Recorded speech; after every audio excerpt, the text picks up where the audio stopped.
জীবন থেকে কিছু আবর্জনা পরিষ্কার করতেছি, চাইলে আপনিও চলে যেতে পারেন।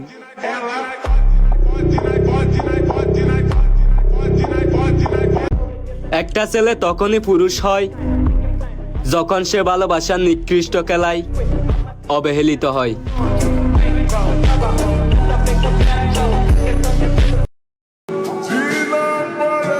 আমাকে অবহেলা করা আত্মীয় স্বজন একদিন চিন্তা করবেন আমার এই টাকা হালাল নাকি হারাম উপার্জন।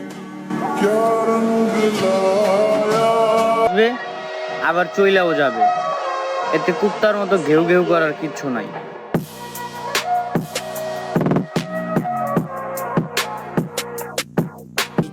যার খারাপ সময় আমি তার পাশে ছিলাম, সে তার ভালো সময় আমার পাশ কাটায় গেল।